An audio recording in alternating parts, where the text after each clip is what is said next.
Hi, everybody. Today is Thursday, May 29th, 2025, and our friend Graham Fuller is back with us. Welcome back, Graham. Thank you very much, Nima. My pleasure. Graham, one of the main issues with the foreign policy of the United States is the situation in the Middle East, in Gaza, between Israel and Palestine. But when you zoom out from the region and you see the ongoing talks between Iran and the United States, and the way that Netanyahu and his administration are somehow they're talking about if they get something from these talks, we're gonna attack. If they don't get, we're gonna attack. It doesn't seem that the improvement in the relationship between the United States and Iran is any they're not considering as a positive thing for Israel.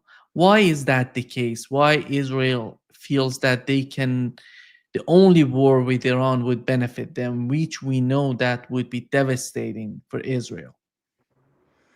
Well, obviously, there are several reasons why Israel likes to make Iran the enemy. First of all, Iran is certainly the biggest and most important country in the region, geopolitically speaking, more perhaps only rivaled by Turkey, which has a slightly more modest role, but also a powerful player.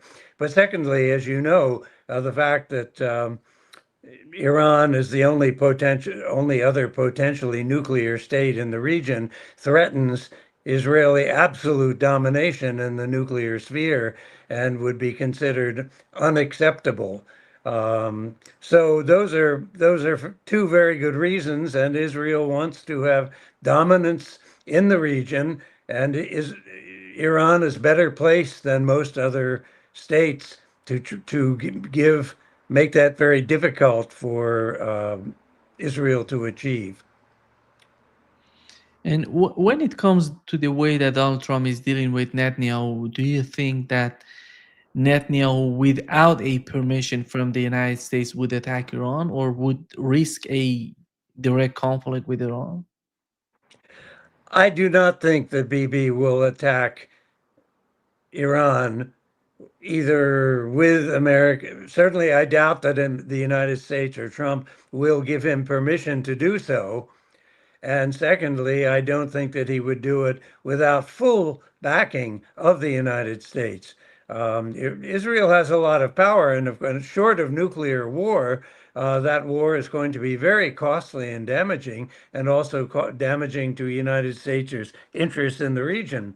Iran will be able to strike with its missiles many U.S. military bases in the region, cause great anxiety and division within the region. So obviously the United States feels it will not benefit from that kind of a approach to dealing with Iran. On top of that, Trump is, as he said, he philosophically is very different. He doesn't see why countries have to be permanent enemies. That's an important consideration. Why do countries have to be permanent enemies? Um, and I think he sees that is not in U.S. interest to have an enemy in Iran if we can possibly avoid it. So that's good. Graham, do you see the potential in the Middle East? Do you see the changes that are happening in the Middle East to be considered in the United States, at least by the Trump administration? Because when we look at the case of Israel, whenever it comes to Israel, the United States has to pay everything, weapons, money, everything to Israel. But when Donald Trump goes to the Arab states, Saudi Arabia, UAE, Qatar, it's just receiving everything. It's not just about giving, but receiving. It's I'm not arguing that they're just investing in the United States just for the sake of investment, because they know how important the United States is in the Middle East. That's why they're behaving this way. But when it comes to Iran, it's been more than 40 years of the conflict between the United States and Iran in the aftermath of the revolution in Iran. I think there is nothing there to build on this sort of animosity anymore. Why do they not consider some sort of political moves that may change the face of the Middle East, that may benefit everybody in the Middle East? Because these old policies are so much consumed, are so much old that they're not working. Everybody knows that they're not working. I think that's one of the reasons that these Arab states are changing their mind in that region. Yes, we talked before, Nima, about the very important role that China played in helping broker a more peaceful relationship between Saudi Arabia and Iran. That was quite a stunning development, and many specialists in the region might have said it could never happen because we all know that Sunnis hate Shia and Shia hate Sunnis. But there's no reason to necessarily accept that. I also maybe once before mentioned the very interesting and important former foreign minister of Turkey, maybe 20 years ago, a man named Ahmet Davutoglu, who came up with what was at that time a very startling idea when he announced that Turkey was changing its policies into what he called zero enemies policy. Turkey had bad relations with every single one of its neighbors for a long, long period of time. Partly as a member of NATO, partly because the U.S. encouraged Turkey to be negative to Eastern Europe or Soviet Union or whatever else. Davutoglu basically said, we don't have to have enemies, and we can decide not to have enemies. And overnight, Turkey opened relations, improved its relations with all of its neighbors, just about all of them, traditional enemies like Greece. Uh, so this was ideologically, I think, a very important idea that you don't have to have enemies. But the United States has always preferred having enemies because it's one of its main instruments and tools of forcing other countries into allegiance or alignment or foreign blocs against other countries. It likes to have enemies so that you can then sell weapons to people to use against those enemies. So this is a very radical idea of no enemies, and I hope I'm interested to see the hints of this idea now in what Trump has been saying lately, that we don't have to have them. Yet, as you know, the neoconservatives in Washington have always bought into the idea of permanent enemies. And you mentioned Turkey, Graham. Do you think that Turkey, that the foreign minister Ahmad Davutoglu, if I'm not mistaken, his name was, he was somehow pursuing this sort of, did they achieve something pursuing that sort of strategy, or they're not getting there because of the region, because of the complexity of the region? Because when you talk about Turkey itself, it's not just about Turkey, it's about the mindset of the people around you. It's let's get back to the mindset of human being. It's this sort of otherizing people, otherizing societies, countries is somehow historic. It's in our DNA.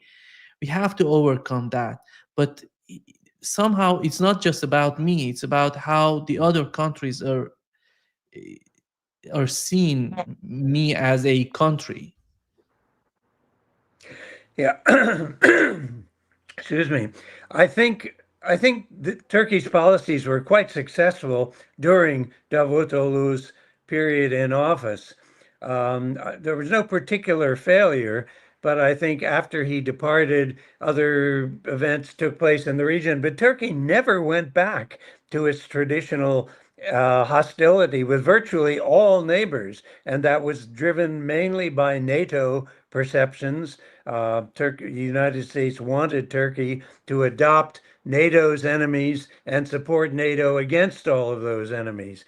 Well, certainly Turkey has gone well beyond that now. Turkey essentially, as you know, is technically a member of NATO and finds advantages in remaining technically a member. But its policies have gone far, far beyond that in directions that NATO finds very upsetting.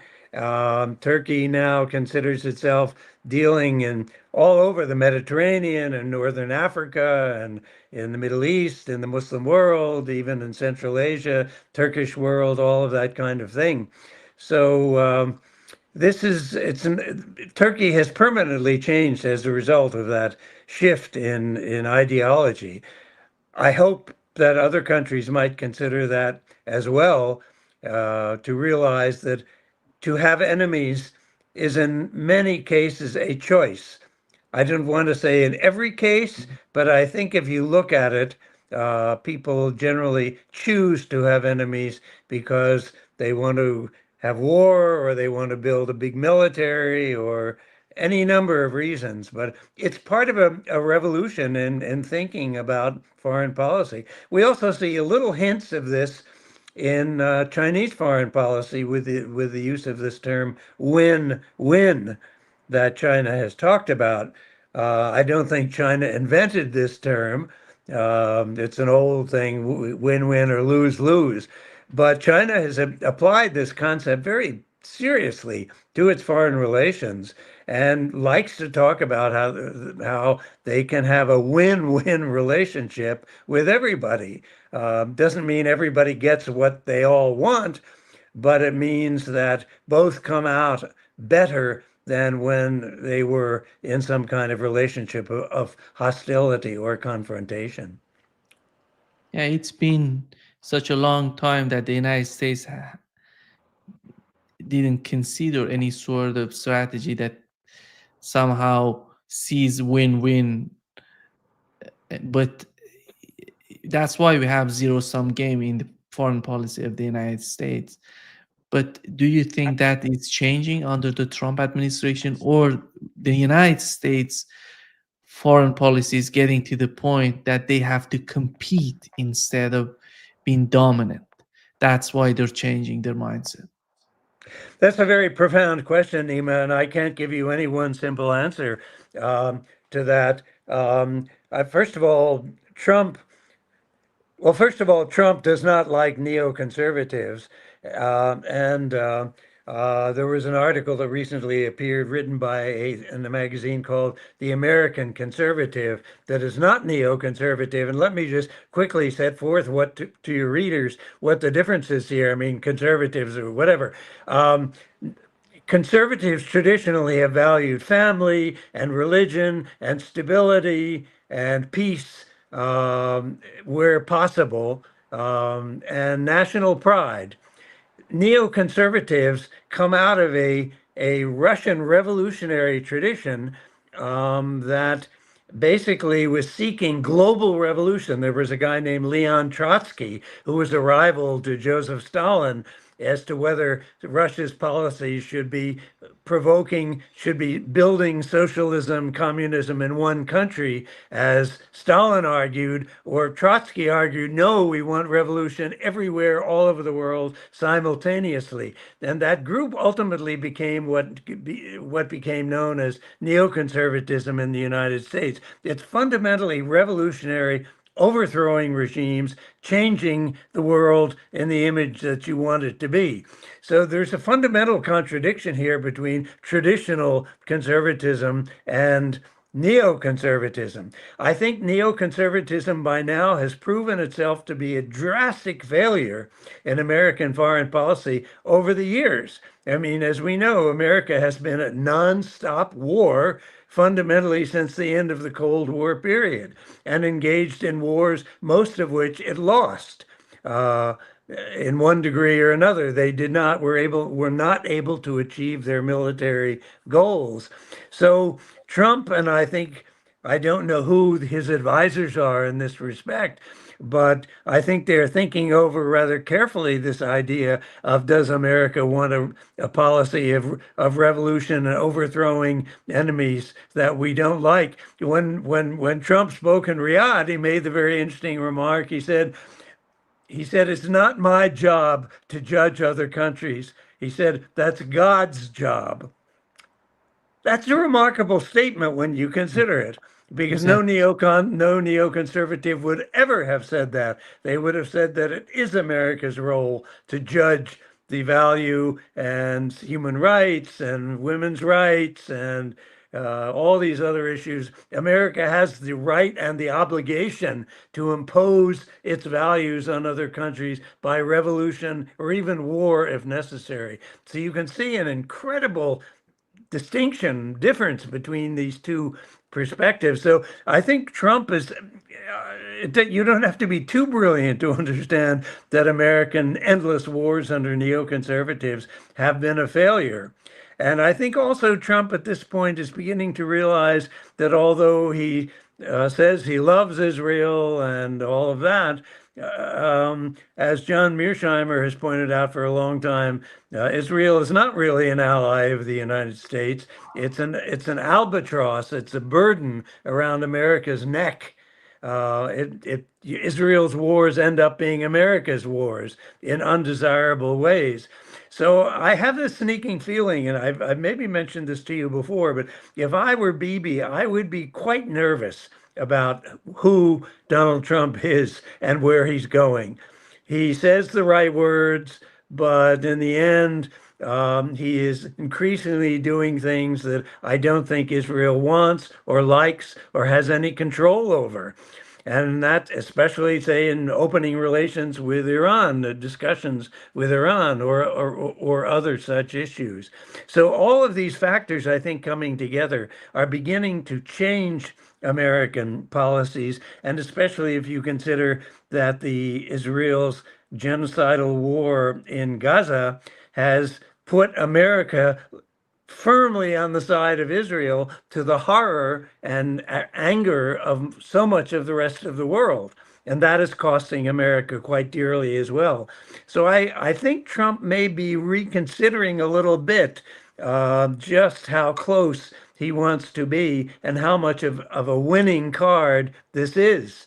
The reason Many point out that the reason for the strong ties with Israel, in part, are because of massive Israeli and pro-Israeli donations to American institutions, including every single congressman in Congress. So, if I were Trump, I would be a little bit nervous about: am I the boss? Am I running the country? Am I in charge of Congress? I think I mentioned to you last time that there's new MAGA hats now, MAGA, that say Miriam Adelson governs America. If I were Trump, that would anger me. I'm the one who's governing America, not Miriam Adelson. Just because she gives me money doesn't mean I'm going to do what she tells me to do.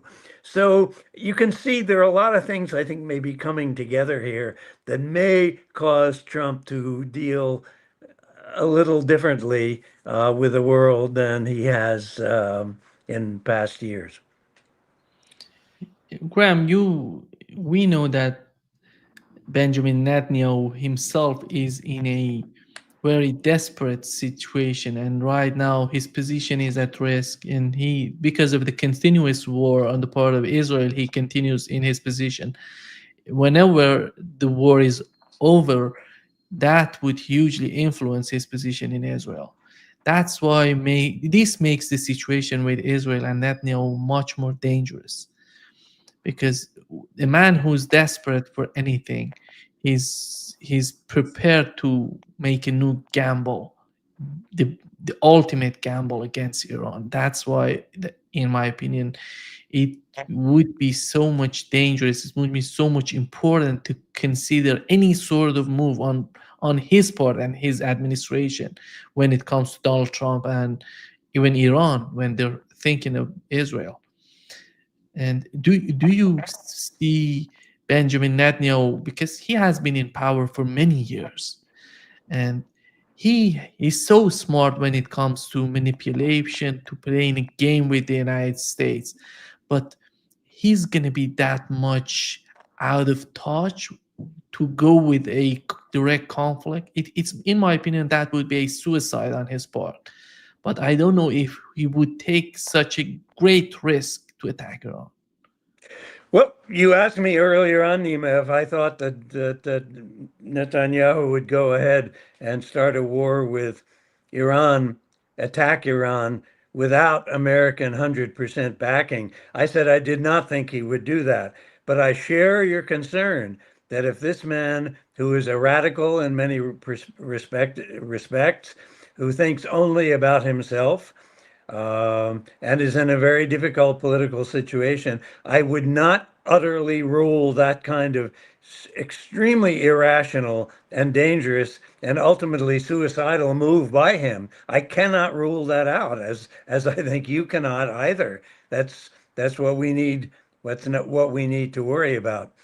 It would be very interesting to know what Trump is saying to Bibi, if anything, about this issue. But I don't think there should be much doubt on the part of Netanyahu that the U.S. does not favor a military confrontation with Iran. Graham, the, I think the fight on the part of Donald Trump, the bigger fight with the case of Donald Trump and his administration is not in Ukraine, is not in the Middle East, is much more within the United States, much more what's going on in the United States. You mentioned neocons in the United States. And I know I heard Noam Chomsky talking about he's considering himself as a uh, classical neoliberal, and he said that that was the end of neoliberal. That it. Sorry for saying that. It was he considered himself as neoliberal, but classical one is not. And he said neoliberalism is somehow close to neocons, close to the mindset of neocons. Do you think these two movements in the United States are they getting together? Are they close to each other? Are they this can we call them as with the same name? These two movements, what do they want? Do they have same sort of objectives with the foreign policy of the United States? That's a very good question, Nima, and I can't give you a really very good answer about that. First of all, I'm not sure what Noam Chomsky, for whom I have huge respect, a true prophet, like an Old Testament prophet. He even looks like an Old Testament prophet with his beard. I have tremendous respect for him, but I'm not sure what he quite means by neoliberal. So I can't really answer your question very well, except that I think one of the hallmarks of neoconservatism, as I just mentioned a few minutes ago, has been to use violence and to change the world forcefully in a revolutionary way, if you will, to bring about results that you wish to see in other countries. That is sort of what I thought neoliberals were as well, but you don't hear that word neoliberal used very much anymore in the American context. But to me, the entire difference is, do we have a right and an obligation to intervene incessantly in other countries' foreign policies or even domestic policies in the interest of some ideal or Americans' supposed self-interest? I think that is the big thing that distinguishes them, and where many traditional conservatives would have said, like, I think you maybe heard of the Quincy Institute in Washington, and John Quincy, president of U.S. back several centuries ago, said, as president, he said, America should not go abroad in search of demons to slay or enemies to kill.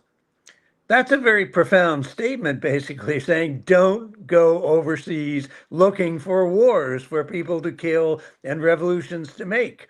So that is the maybe more traditionally conservative view of it's not smart to do that kind of thing. It's interesting. I might point out, I don't want to suggest that it's all racial, but a great deal of the neoconservatives tend to come out of a Russian and Jewish tradition. Leon Trotsky was Jewish. There were many Russian revolutionaries who were Jewish and believed in revolution around the world in many ways, and they have brought that. Uh, People like Victoria Nuland seeking to roll back Russia as a means of moving history forward in a progressive way. Uh, that's it's a very dangerous ideology that you're going to move history forward in a progressive way. By the way, that also serves my cause. But these are I think, the profound ideological, philosophical differences here.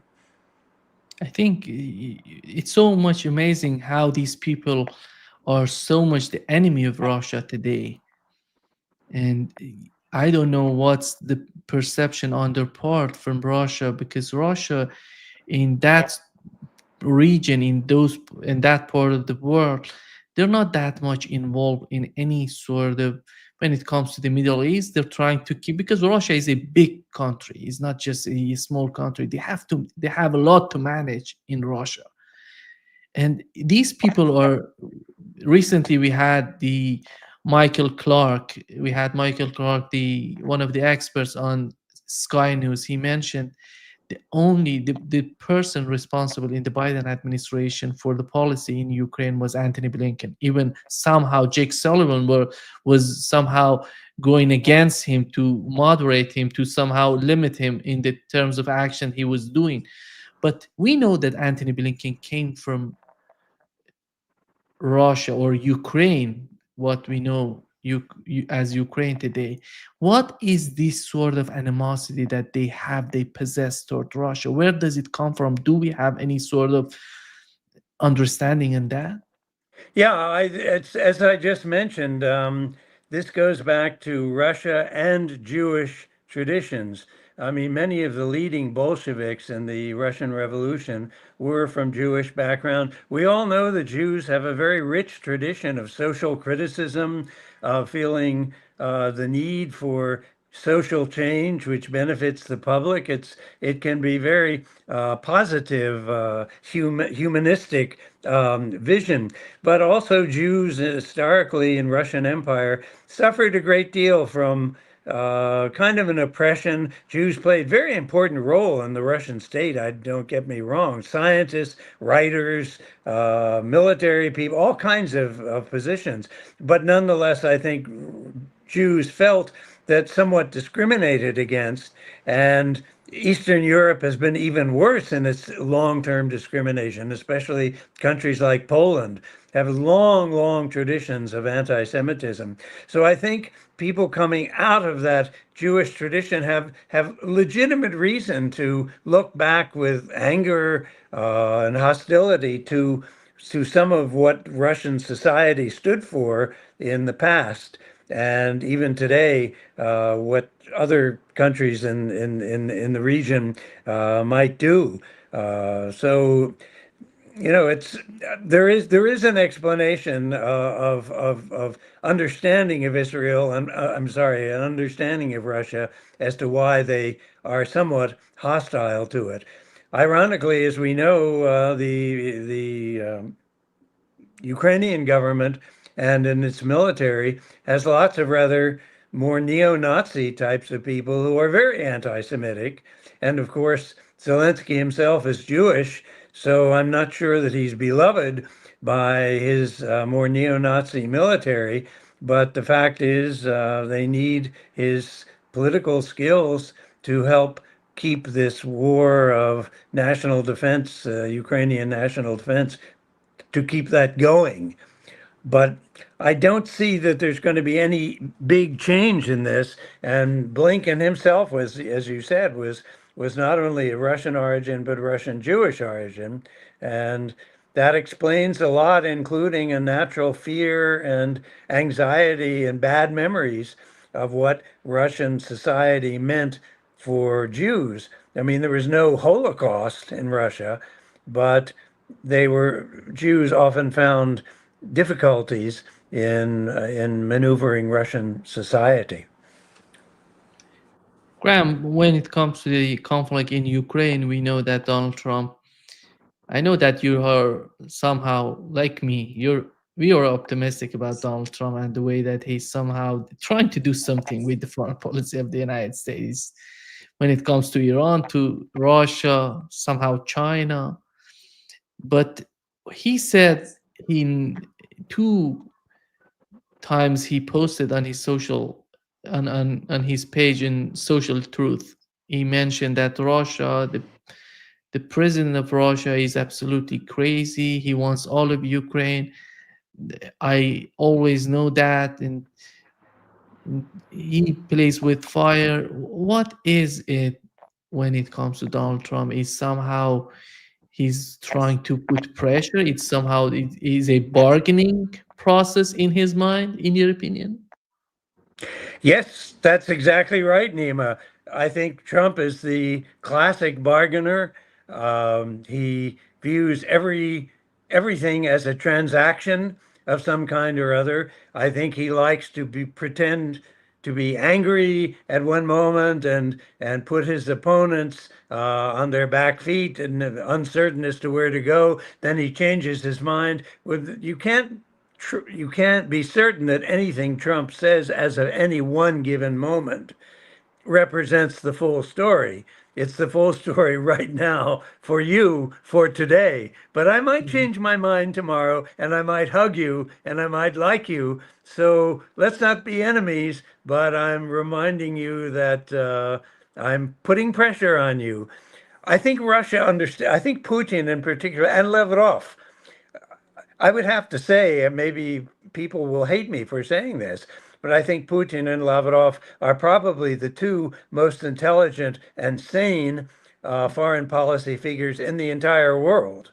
Very experienced, very careful, very cautious, very balanced, but nonetheless, they know where they're going. We don't have to agree with that, but they're very, very cautious. So I think they well understand when Trump makes some remark about Russia or some insult or I'm fed up with Russia, or I'm very disappointed with Russia or whatever. That's today. Wait till tomorrow.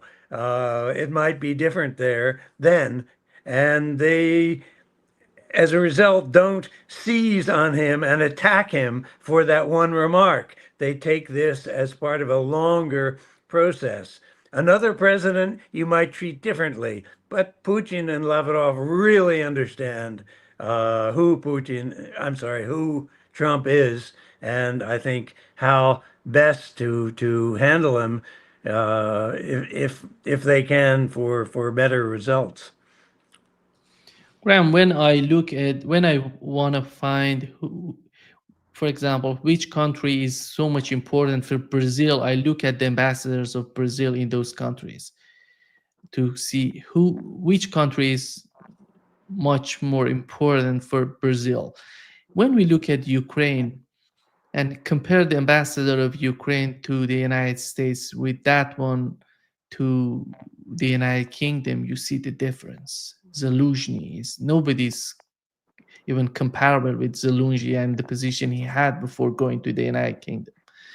And we know that recently, when there was a talk between the two parties, Russians and Ukrainians in Istanbul, Zelensky went to Istanbul. Right after, when he went to Istanbul, British government sent someone to be with him in Istanbul. I How can you understand what is this role, this somehow hidden role of the British government in Ukraine, and nobody can seize that because recently there was an interview on Sky News. Conservative leader Kemi Badenoch. She said that the two wars in Ukraine and in the Middle East are proxy wars on the part of the United Kingdom. Who are these people that they're feeling that these are two proxy wars on their part, and how, why is that somehow delusional on their part, or they're just saying it the way it is, that we are not that much aware of the reality? It's important to look at history, Nima, in this regard as to the incredible history of the British Empire. I mean, one of the longest run empires and one of the biggest empires in the world. I think its only rival was the Ottoman Empire, perhaps. I don't know exactly. But Britain has never recovered from losing its empire. They were always number one all over the world. The slogan was that the sun never sets on the British Empire. It's everywhere all the time. And they didn't use these words perhaps, but number one in the whole world. So the collapse of the UK after the pressures of World War II was a terrible blow. I don't think UK has ever fully recovered, but in this regard, they seized on the close alliance and friendship with the United States to as a kind of leverage for their own power. I think they used the term that uh, between British brains and intelligence and American brawn and strength. This is an unbeatable combination, and Britain will tell America where to go and what to do and what wars to fight and how to use its military strength to perpetuate even UK, British goals. So that's a very important background to this whole thing. I think the British still feel very much left out of it. I think they have deep imperial instincts in them more than perhaps any other country in Europe. And frankly, at this point, we've talked about this before, but I think Europe as a whole is absolutely without leadership or vision or direction or even sense of identity as to who they are, where they are, and what they want to be in the future. I think they thought maybe, okay, we're part of the great American empire, and yes, we're honorary number one people within that empire, but that hasn't been working out as well. And now that Trump seems like it might even abandon the NATO in this war in Ukraine, Europeans are absolutely horrified. Who are the Europeans at this point? What are their interests? What are EU interests? What are their own interests? Surely they're not necessarily the interests of America in going to war in Syria or going to war against Iran or going to war in Iraq or going to war in Afghanistan, which America always wanted Europe to contribute to and be part of. I think finally maybe the Europeans are beginning to think, wait a minute, do we really want to do this? Do we want to join in every American war? Is that in our interests? And now you find the rise of China, in particular with the United States saying, now Europe, don't you deal with China because it's a very dangerous country and we have to stick together. I think EU is beginning to wonder, do we want to ignore China? Should we put China at arm's length? Do we want to be hostile with China? I think this whole business of the emergence of the BRICS is a really shocking event. Here are all these brown people and swarthy people from all of these countries around the world who are now suddenly beginning to emerge with a powerful economy and a new voice in the world. And if you look at the map, where is Europe? It's just this tiny little tail end of Eurasia. Is that what Europe is now? Is that where they're going to sit? Will they want to sign up as part of Greater Eurasia? That might make some sense, but you can see now the struggle for Europe to say, "Oh my God, who are we? Where are we going? What's happening to us? What do we do now?" And the leadership is terrible and not even fully democratic in the sense that nobody appointed von der Leyen, nobody appointed half of these people, and Germany right now, as I think, is moving in exceptionally dangerous direction. Can we say that the, sh- the Kingdom is in charge in Europe, or you consider somehow some sort of role for? Because, Graham, when it comes, it's not just about. I talk with Iranians; they point at at the United Kingdom. I talk with Russians; they point at the United Kingdom. And Zelensky, we know that he's so much connected with the British intelligence, not with American intelligence. And they have everything. They have somehow the total control of the Zelensky administration. And somehow, when we look at the talks on the part of the Biden administration, you see how British were so much connected with Ukraine and somehow mediator between Ukraine and the United States, even under the Biden administration. Because these are not something so small, something tiny that you cannot consider. These are huge issues. The war in Ukraine is not a tiny little issue for Russia. And Yeah, I agree. I don't know exactly the degree of British strength, but it's obviously very powerful, and they have greater interests, if you will, in some ways, because the British Empire has been at war with the Russian Empire for several hundred years, as you know. And historically speaking, London, British London, Imperial London, was terrified that the Russian Empire would come down over through Central Asia and invade through the Himalayas and invade and take over India, take over British India. This goes way, way back. It's deep in the British psyche. This fear somehow of Russia that is deeper than even in the U.S. But I can't fully explain it all. I think it's a losing game for them. I don't know whether I think there may be some differences between Britain and the rest of the EU, but I don't know how serious those are anymore. They're still having to figure out where they are going to go, and how much more war do they want. And if America is not involved in that war, is the EU capable of a war on its own? Everyone says no, it's not. But so far, I think there seems to be a rise in especially German public opinion in hostility to this kind of policy.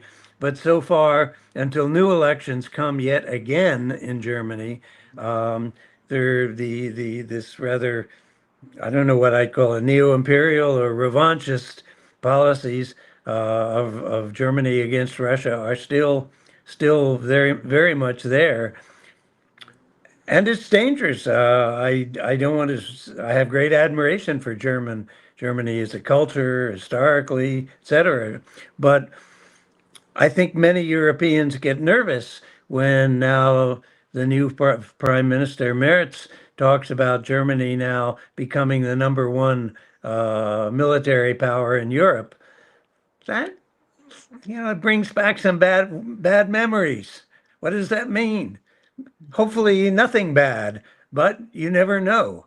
And it's a time of tremendous ideological crisis and I, crisis of identity in Europe as a whole. And I don't know where this is heading, but Trump is speeding up this crisis for better or for worse.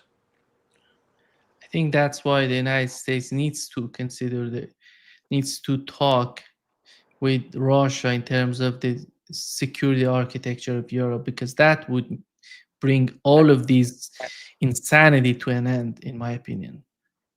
You're absolutely right, Nima. I fully agree. Yeah. Thank you so much, Graham, for being with us today. Great pleasure, as always. Well, thank you, Nima. These are fascinating issues that make us all have to think very carefully about it all. So I look forward to next time at some point. Good. Yeah. Khoda See you Hafiz. soon. Bye bye. خداحافظ.